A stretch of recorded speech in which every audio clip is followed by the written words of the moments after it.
parachutist in the news who dies because his parachute, doesn't open. Where it's disconnected, and this I kind of make a play between the buffeting and buffering. He's also obsessed with buffering. When you're watching a video file and that kind of circle spins, and the narrative there is, like, don't worry, there are a million bits and bytes kind of getting the data to you. There are a million data angels dancing on the pinhead of your connection, but he starts wondering, just what if there isn't? Like, what if it's just a circle? And if suddenly this vision of the kind of infrastructure, that keeps us in place, disappearing. But it's also, a kind of a relation to history, again, to kind of temporality and this idea of just being kept in this repeating buffer zone of non-progress, in which this kind of interregnum. I find that very interesting, and I think it's the kind of space that dial history is very much about. It doesn't really advance. It just it keeps in this same holding pattern, and I think it's a very brave, thing to do, because you can imagine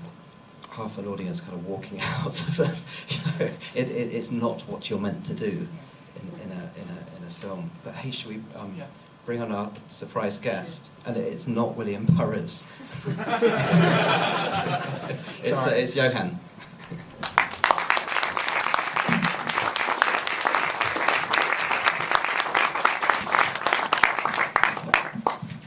Thanks for joining us. Tom was telling me that the two of you actually met at a screening of Dial History. Yeah, actually it was very much like today, because I was hidden in the room with the viewers, and I was called on later after the film was finished, after everybody had spoken bad things about the film. Apart from me, which is why we became friends. Yeah, I remember the dramatic triangle that we were alluding to in Dial History, the media and the hijack, as a game of postponed. I want to make sure that we have time for some questions from the audience, so shall we take some? Yes? You spoke about the fact that you didn't see the film until right at the end of writing The Neighbors, but the figure of the bullet, which, Johan, you used those cartoon images of the bullet firing, which you have that long passage in the end. That was before you had. Yeah, I just found some forensic record literature in the British Library, just explaining how a bullet works, and then how a car engine works, which is the same principle but on infinite repeat. Yeah, because it repeats, but the bullet's only one way. Exactly. So the car engine is a kind of buffer of that bullet movement. Yeah, I know this. It was amazing seeing the film, because just so many of the kind of concerns I'd had in that book were just kind of perfectly realised. It's a good thing I didn't see it till just before I finished, or just after, because I probably wouldn't have written the book if I had. Then it became the inspiration for Double Take, which then we worked together. Yeah, does it work? Yeah. Then it ended up me reading Reminder, working on Double Take, and then inviting Tom for the story. And so we went back and forth. Can I ask you something? I mean, you made this film before September the 11th, obviously. I mean, it hugely changes the whole way that it's viewed. What's your kind of take on that? I just want to point out, because I was watching it too, we were talking about seeing it before September 11th, but I was thinking as I was watching it, I saw this before YouTube, which is also, I think, a factor. Right, yeah. Well, I have to say Double Take is a double take on Dial History, in a sense. And Double Take is made around the utopisation of the world. And so yeah, that is it's sort of a YouTube film avant a little bit as well. But seeing it now for me and working on the film now, The Shadow World, I feel like this is very raw. To me, it's very raw. Because it's a lot about the politics of love, ironically. And about not that relationship to violence, but trying to enter into the shadow world, which is a film about the corruption of the global arms trade. It's basically about war, where you enter it through the template of a love story. And it has totally sort of, not 360 degrees, but 180 degrees. And so it's very different the way I would look at it now. Post 9/11. Although, of course, post 9/11 confirmed what the film actually confirmed the reality. I'm just wondering, sorry, just to follow up, did the conversation around the film change after 9/11 in terms of showing it to audiences? Well, it was due at the MoMA in Oxford, the 12th of September 2001. And they had asked me to write something as a sort of an apology, and I was very severe. I said, no, I want to write something very, very severe about Bush and terrorism. And people were so upset, and then they refused to read it, actually. But bit by bit, as you know, right after was a very violent response, but and a shocked response. But I think as sort of the wind lay down, 9/11 was still sort of, I think it's still pretty valid. I wouldn't necessarily read that the terrorist is very authentic. I would tend to think that terrorism is just a fig leaf to hide the big shit underneath, and that it's been abused, and that the terrorist is still sort of in the head of the novelist, of the Lilo. But yeah, probably you would agree. And the novelist who would subvert like an alphaville. It's the poetry that subverts the system. Like an alphaville, the Borges poem. I don't know if that answers the question. I was very deeply moved by seeing all of those images and remembering how I felt about them, and the grief I felt in many ways for the people in the film. But I'm sitting here thinking, what about God? There's an absence of God. This is not a religious question, but it's just about what does God mean in terms of, Tom, your writing and filmmaking? Did people hear that? Yeah. Where's God in all this? I mean, yeah, okay, so the parachutist falling is, yeah, this is why Johan, who hadn't read the book at that point, but very astutely put the horse in there. It's the Nietzschean moment. It's the moment of complete abandonment. I mean, that passage in The Gay Science where the madman is in the marketplace saying, "Where is God?" It's a theological provocation. It's not really about God. It's about what would absolutely guarantee, what would underwrite, the whole book, what would underwrite the whole system, the whole plot. And the madman is saying, he's running into a marketplace, which is a kind of metaphor for modernity, and everyone in the market is an atheist. And they're kind of joking and going, "Oh, you're looking for God, he went that away." So, and the madman goes, no, this Nietzsche's madman, you don't get it. I mean, we have to come to terms with the fact that there is no absolute guarantor for existence, and we're just infinitely drifting through space. And it's incredibly poetic, and it's theological provocation. So I think that moment of I speak as a total atheist, but I mean I think the moment of realization of a kind of universal void is quite significant in my work, definitely. And I don't know about. Well, I would speak from the total opposite as usual. It's more of like a shamanic sort of pervasion in the Spinoza sense of what God is as creation. And so it depends how you would define God. Because then we could talk about poetry and the act of creation and the shamanic gesture of creation. So I would be the opposite end as sort of pantheism and God is all around. But it's how you define God, because we wouldn't be far apart, maybe. I mean, the question of the book, that's a theological question too, obviously. I mean, this is it's because it's the heart of both Protestant and Judaic kind of theology, I mean, I think this is, I think ultimately the question of digital culture has profoundly theological roots. I mean, this is why, the whole. That's why my hero gets obsessed with buffering and data angels, and whether there is a kind of, this Spinozan spirit, which would be data, which means gift, and whether there is this infinite torrent of giving, and what if there isn't, So.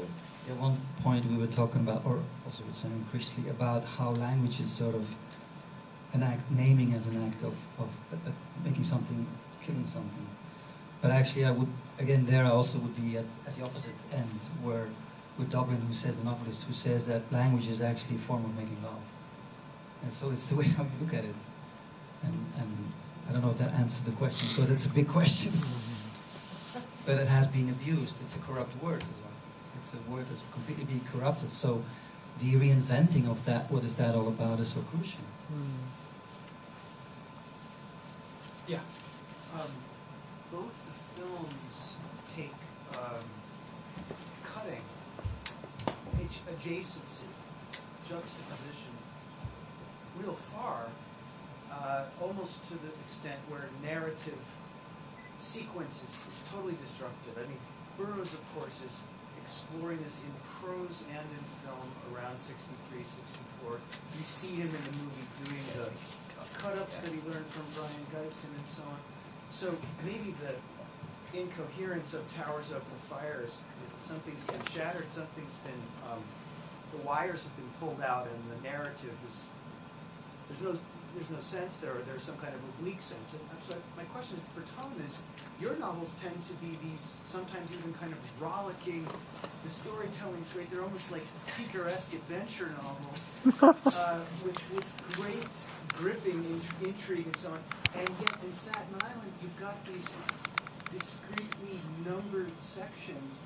So I'm wondering if you're trying to arrest narrative sequence into something that's approaching not quite a cut-up, but maybe a gentle cut-up. I mean, okay, Remainder has a very clear narrative arc, although nothing happens. Yeah, I mean, true. it's got the structure with nothing. Staten Island, I was interested in the format of the report, you know, like Kafka's report to the Academy, and apart from instead of the Academy, it would be, you know, the report to the corporation, and I wanted it to look like a bureaucratic paper, or even an instruction manual, you know, like Parex, you know, a user's manual with like numbered 5.1, 5.2, 5.3 for some product that you don't understand because probably it's got, you know, it's written in Japanese or something. And so it was, I was kind of trying to play with that kind of format. I mean, it is very much like Burroughs, about juxtaposing and constellating, and even though the segments are numbered and sequential, he jumps around all over the place, associating one thing to another, and it's what Dali called the paranoid critical technique. You just join up all these completely unconnected things as though they were connected, and like, hey presto, suddenly they are, and you produce new meaning. And I'm kind of interested that this started out on the artistic avant-garde, and then the situationists take it up, and it becomes this politically charged thing, and now it's the operational logic of corporate culture. It's the brainstorming session, right? The think tank. I mean, this is what they do, and figures like Rem Koolhaas explicitly say this. You know, he invokes Dali, and this is where I learned about paranoid critical technique, was through reading Koolhaas's work. So I think that's a kind of interesting migration, you know, or recuperation, or whatever you want to call it. Yeah, but this again, I mean, you know, Burroughs was profoundly, he gets this from Isidore Izu, the lettrist, you know, this is an attack on God, ultimately. Cutting up the script is bringing down, you know, this pre-written. So for the Calvinists, you get this in Pynchon as well, of course, you know, reality is just a script that God has written. So the older Calvinists, like, or Puritans rather, like Marvell, they love this, you know, but figures like Burroughs just want to fuck it up, you know, cut it, bring it down, let it come down, bring the whole system crashing down. So it's God is there as a monolith to be demolished for Burroughs, definitely. Yes. This is to be direct to Johan. Your film is so complex, so incredible, and I'm thinking to myself, how did you go about doing it? Do you know what I mean? I mean, what was the thought process? I mean, you're pulling in everything, and all these images are there, and not storyboard, but you know what I mean? How would you put something like Dial History? Was it in your head first, or I just find it incredible. Well, it started off saying goodbye to my daughter. I was studying in New York, but my daughter flew back and forth all the time. And for 5 years I was shooting on airplanes and moving around. And so I wanted to do something about saying goodbye. It was very autobiographical. And so there was sort of the idea of trying to see what that is with the advent of the airplane, how goodbye, saying goodbye had changed. That was sort of the initial inception. And then it ended up like with sort of taking that to an extreme, which is sort of a sabotage on an airplane or a hijacking of an airplane, which is the postponed sort of narration where the drama sits in. And then later on, I was researching all those images at ABC News, first through footage.net, through the internet, but that was still not video streaming. And so I had collected all these images, but then I was still looking for a narrative, so that's where Don DeLillo came in, and the Mao too, with a terrorist and a novelist, and that discussion. And then taking that a bit further, because still it's based on a book. It's not the death of the book because it's contradictory. It's still a book that characters of a book that novelist and writer are still not characters in that book.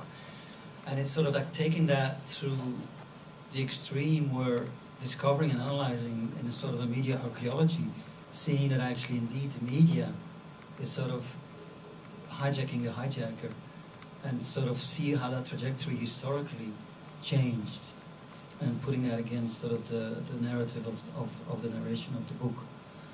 But how that came about is, it's sort of, sometimes you have the narration first and then you look for the images, like what happened with From Saturn Island, the little film we made. So that was a narration first, and then you look for images, of images that are alive at that moment where you work with. Or it could be the opposite.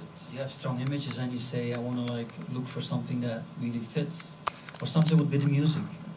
And so at one point, in a very intuitive way, you try to look for each, when we talk about cutting and zapping, because zapping was, for me, in the sense of montage, but then it would be zapping as an extreme form of poetry at the time, working through the film, because it was very much inspired at that time of what I saw with the first Iraq War as well, and seeing commercials being spliced together with war footage, and so that was that source of like of a backdrop of like a source of inspiration to get like to tell this whole film, and it was very much like identifying with the terrorist and the situation, this sense of like returning or putting the meaning of certain of the codes, playing with the codes of meanings of certain images, and like splicing them in a way where suddenly something would stand for something else, or even directly splicing in a certain commercial here. And so, but it's as complex as it is, it's also, it was a whole like 2 years of working through how can you like go from one scene to the next and look for something of a juxtaposition, even within one scene where the music is contradicting what the image is. Unfortunately, I'm getting the sign that we have to wrap up, but Tom is going to be doing a signing right outside, so please stick around for that. Johan, very pleased that you could be here. Tom, thank you. This was Thanks great. for having us.